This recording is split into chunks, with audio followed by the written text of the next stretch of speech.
In Maps of Misterra, we have ended up in an unknown land, and now it's our job to map this island out. We will do this by using our cute little meeple cartographers, taking a look at this island and discovering it piece by piece.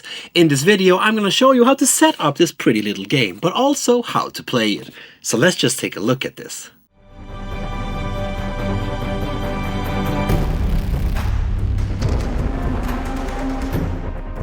To start with, we need to set the big board in the center of the table for all players to easy reach. And then we need to put out some jungle tiles. Depending on how many players we are, we need to put out a certain amount of tiles. But you can check this out in the rulebook. Next, we need to sort the terrain tiles in 4 different piles, according to their terrain type. And we also need to place them with the hazy tile, meaning the one with the clouds on, facing up. Next, we need to shuffle the presumption cards and deal out 4 cards to each player. The players then gets to look at these cards and choose 2 they would like to keep. These cards should be hidden from the other players and kept face down on the table in front of them. But the players can look at these cards whenever they feel like it. Next, we need to shuffle the sketch deck and place out 5 cards faced up. This will be the market in the future. But before we shuffle the deck, we need to remove any cards with a higher number in the bottom right corner than we are players. Now, this here is a 3-player game, meaning that we should remove any cards with number 4 on them. Next, each player needs to pick a player color that they would like to portray as. We need to take a pergament board. This should be facing the same direction as the map. We also need to take 3 claim tokens and put in the top left corner of this board. Then we need to take a character card. These cards are double-sided, and you should not have the side with this symbol facing up. It should be like this. And we also need to take 1 little meeple, again in the same color as your player color. The first player is determined at random and will get the first player token. So in Maps of Misterra, you have discovered a new island, and now it's up to you to map out that island. Put up the new map on your parchment. But you are not alone in this endeavor. No, you have opponents that are trying to do the same thing. This game is played out with 1 player doing their turn to the fullest. Once they are done, the turn goes to the player on their left. And the game's length kind of depends on how you are doing while mapping the game, and it can end in different ways. But before we look at the end of game, let's start by looking at the actual gameplay. During your very first turn, all you can do during the move phase is simply to put your little meeple on the edges of the beach.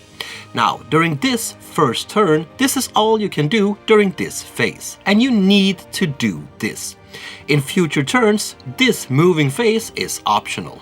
During your turn, you can move your little meeple 1 step in an orthogonal direction, meaning that you cannot move it diagonal, and you can only move 1 step. If you do not use the effects on the tiles, that is, because all of these little tiles have different effects. And these ones here are called step tiles, and they have an effect that will let you move 1 more step in orthogonal direction, meaning that you could step onto this step here and then freely move 1 more step, going to a new stepped tile, which also have 1 more move, meaning that you could actually move 1 more step again.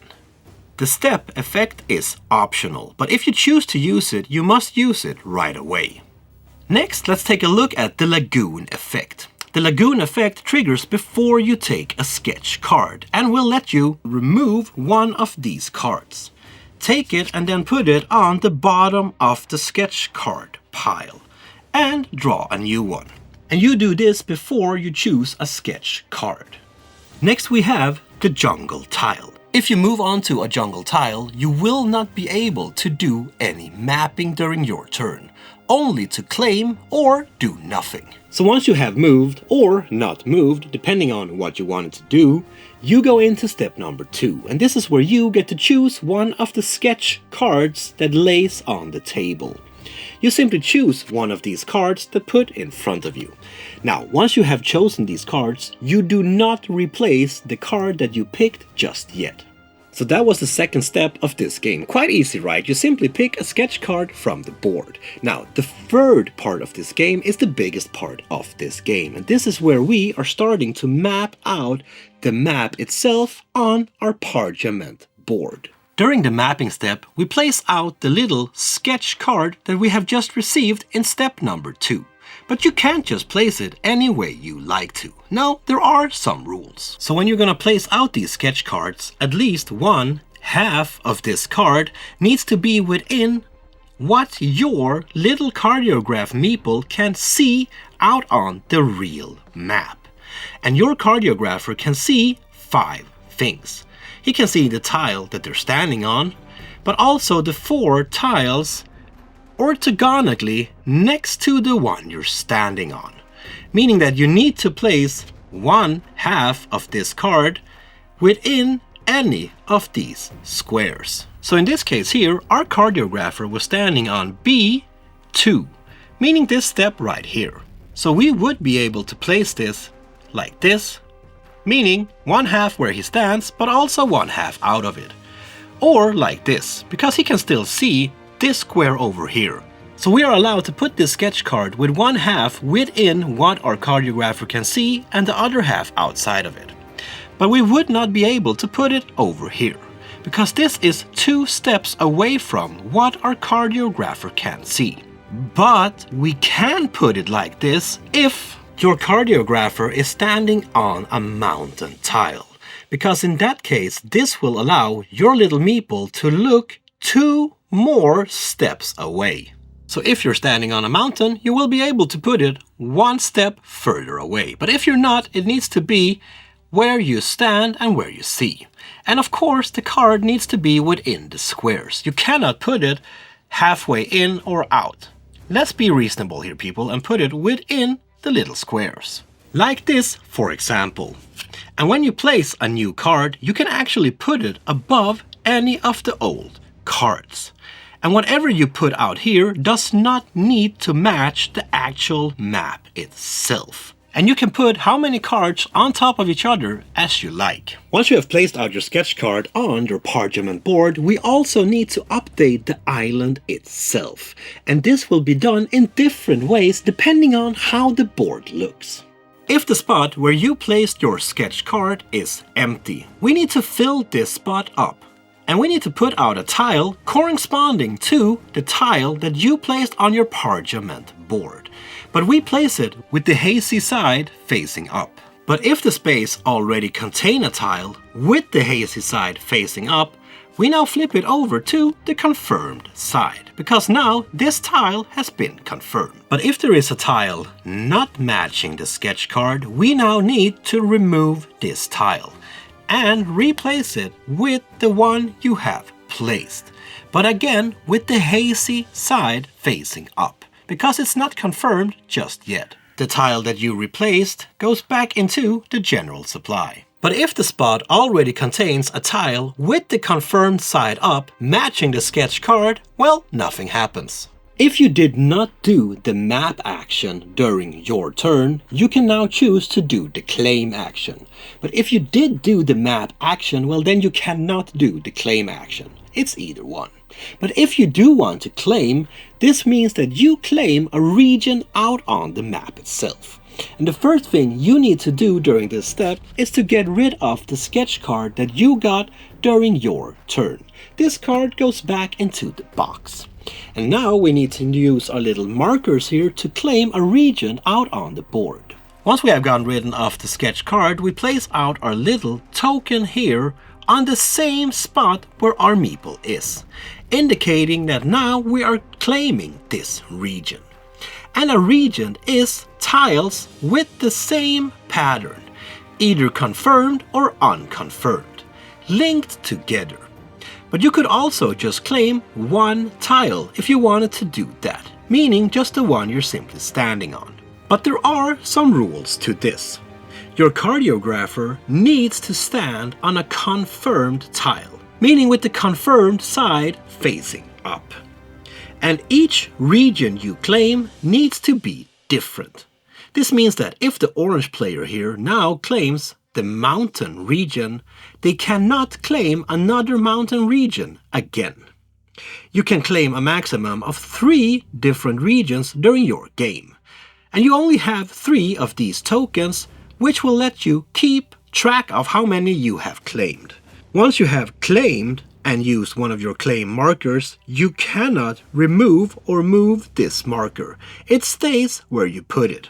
And you cannot claim another player's region. Meaning that if the purple player here has claimed this jungle region, well then no one else can claim this region. And that is everything you can do during your turn. Just remember that this was 1/2 of your day, meaning half your turn. Once you have done this, you need to play the other half of your turn as well. And here you can choose to do the same thing or do something different. But once you have played your 2 half days, your turn is over. And now it's time for you to refill the little sketch market here with new cards. And once you've done that, the turn goes on to the player on your left. And that's the way the game goes on until one of the players' parchment board is completely filled with sketch cards, or if there's no more sketch cards in the market, or if the island itself is completely filled with confirmed tiles. Then the game is over. If any of these 3 conditions are met, well, the game is over and we go into end of game scoring. But before we start to look at the scores, there are 2 cleanup steps where we need to do. We need to remove all the tiles that still has the hazy side facing up. If any region has more than 1 claim marker, we need to remove these 2 markers as well, as they will not earn any scores. And with that little cleanup phase, we go into the end of game scoring. Now, the first step of the scoring phase is to look at our parchment board, because we get 2 points for each parchment space that matches the actual island. Meaning that if I have put a jungle where there's actually a jungle out on the board, I will get 2 points for that space. But we also need to note down the empty spaces on our parchment board, because you actually get -1 point for each empty space.